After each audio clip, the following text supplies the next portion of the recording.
So this is our live radar, and it's really cool. What it's doing is it's showing where the forecast is. Let's take it full for a moment, right there at the mouth of the Mississippi River. So when you look at this, what it's saying is winds of about 104, 105 miles per hour, wind gust of 127 miles per hour, and then those hurricane force winds, basically 30 miles to the northeast, 30 miles to the southeast of the center, 58 mile per hour winds, 60 miles to the northeast and 60 miles to the southeast of the center. So it just lets you know what is expected. But I can tell you what's happening right now.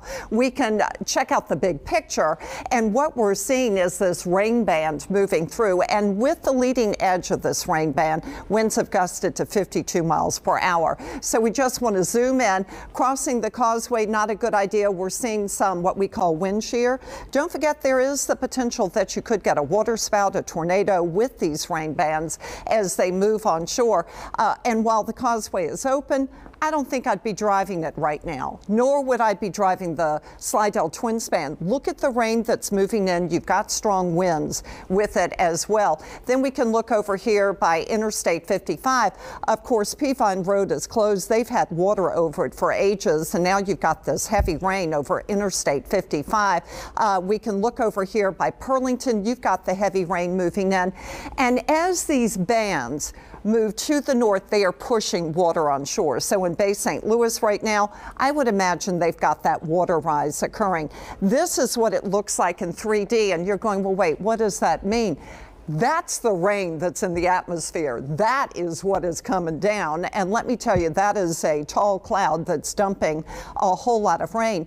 So we can look at the big picture, and you can see this counterclockwise flow, and what that's telling you is this water is moving into the lake, it's moving into Lake Borgne, it's moving on shore in St. Bernard, it's moving on shore right there in Plaquemine. So there's the big picture.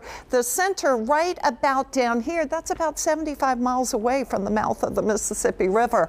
Heaviest rain right now looks like it's on the east side. That's why you've got that flash flood watch in effect for South Mississippi. So here is a look at the satellite, and you know, I talk about this all the time. You can see the forward motion. I mean, it's moving fast, and it's pushing that water to the north. So Plaquemines Parish, you're getting some of that wind-driven water. And then over towards Grand Isle, look, you can see some of that heavier rain offshore. You're going to get that wind moving inland. That's where Juliana is right now.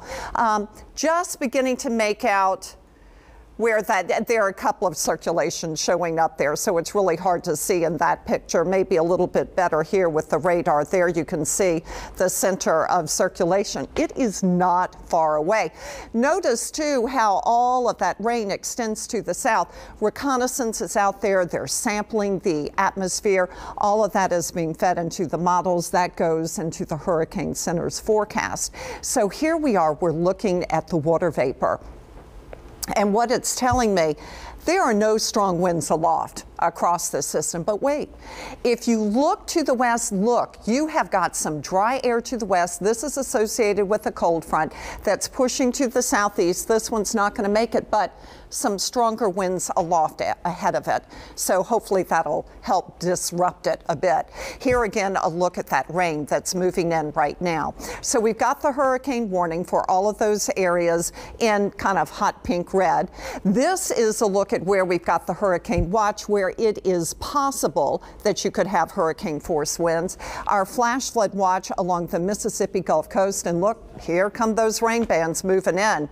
You have got storm surge warnings. This is our biggest concern. Storm surge is the biggest killer in hurricanes. So I want you to see from the mouth of the river all the way over to the Alabama border, the potential for 7 to 11 feet of water above ground. Okay, that's important for you to know. That is the amount of water above land outside of the levee protection system.